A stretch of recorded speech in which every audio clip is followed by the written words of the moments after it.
Hello tout le monde, c'est Kevin. J'espère que tu vas bien. Bienvenue sur la chaîne de Fire Invest pour cette nouvelle vidéo. Aujourd'hui, on plonge dans un outil essentiel pour tous les investisseurs, TradingView. Et devine quoi? Pas besoin de sortir ton portefeuille pour en tirer le meilleur. Dans cette vidéo, je vais te montrer tout ce que tu peux faire avec la version gratuite de TradingView. On parlera des bases, des outils graphiques et surtout des indicateurs techniques que j'utilise. Reste bien jusqu'à la fin, car je te partagerai mes astuces pour optimiser la version gratuite et contourner ses limites. C'est parti.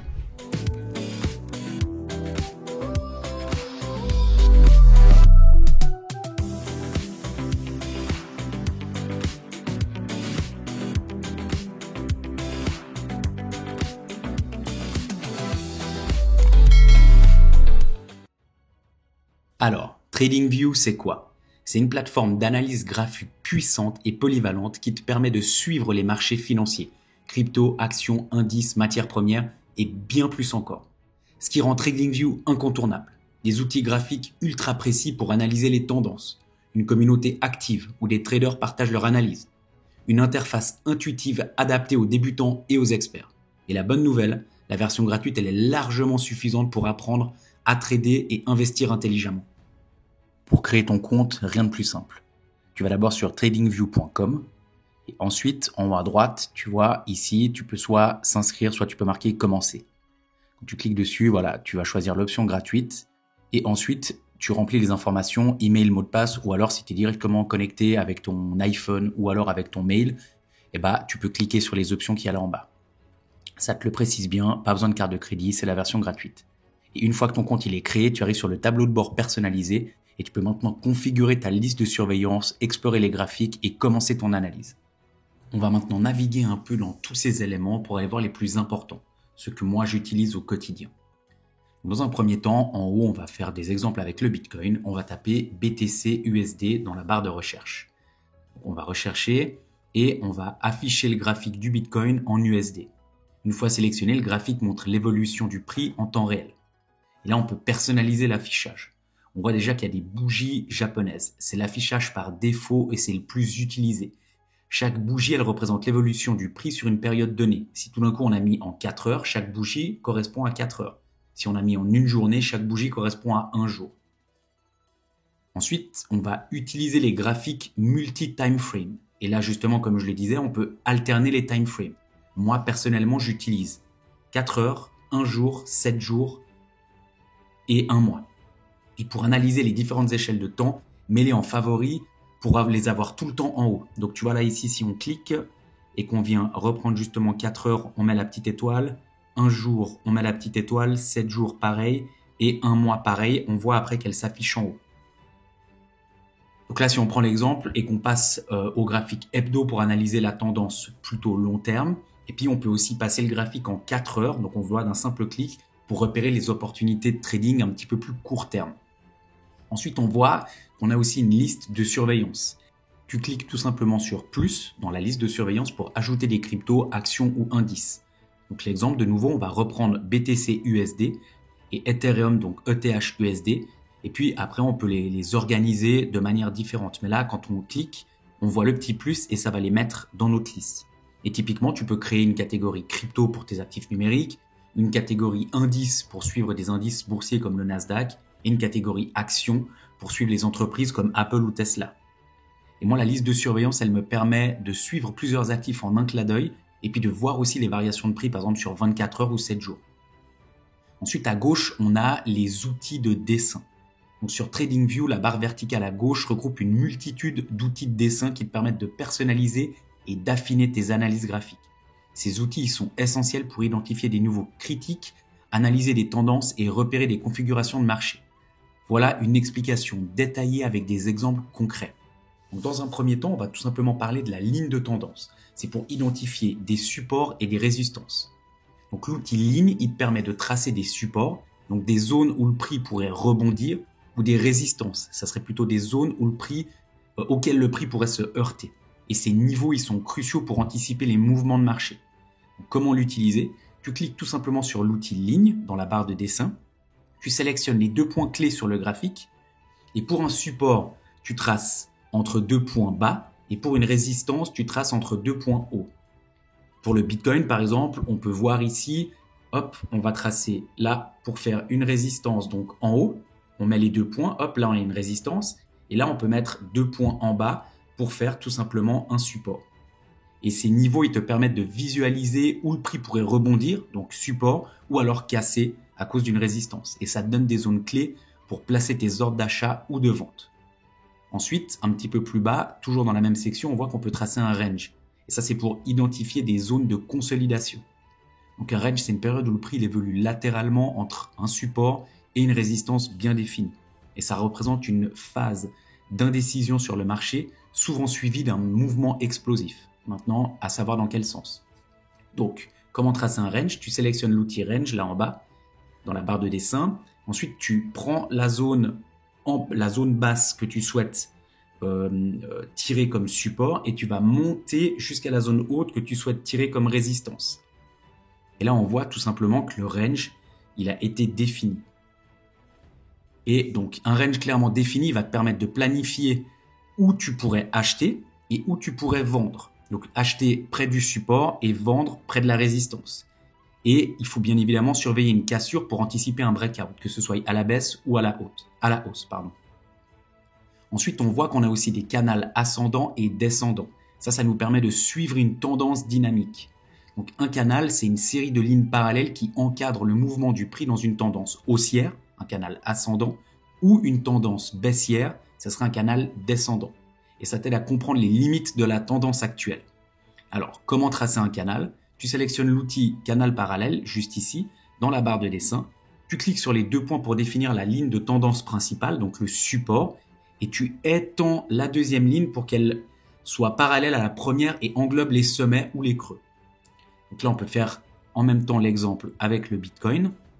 Donc on voit ici, hop, on a la résistance et là, le support. Donc le résultat, il te montre les limites hautes, donc la zone de prise de profit, et les limites basses, la zone potentielle d'achat. Et de nouveau, si le prix casse le canal, cela peut signaler un renversement ou une accélération de la tendance. On va voir maintenant juste en dessous qu'on a toutes les données en lien avec les retracements et les extensions de Fibonacci. Ça va permettre d'identifier les niveaux clés de correction ou d'extension d'un mouvement.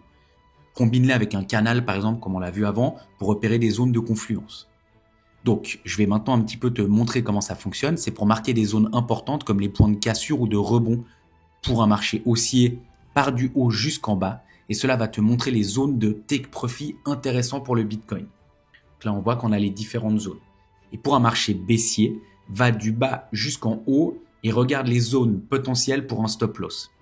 C'est personnellement ce que j'utilise comme indicateur pour mes paliers de prise de profit sur mes cryptos. Alors, on va supprimer tout ça. Hop, voilà. Ça aussi, et voilà. Et on voit ici qu'on peut dessiner sur le graphique. Donc, on prend l'outil dessin. Imaginons, on voit une tasse et anse. On y reviendra plus tard. Donc, on voit, hop, on fait la anse. On peut dessiner directement sur le graphique. Donc, voilà. Et là, maintenant, on va parler de l'outil règle. Donc, l'outil règle, en fait, il te permet de mesurer la variation en pourcentage d'un actif, le nombre de bougies ou la durée, donc en jours, semaines ou mois sur une période donnée.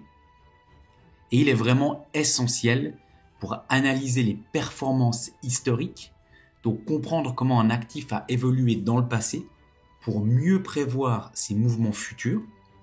Il va aussi t'aider à repérer les tendances.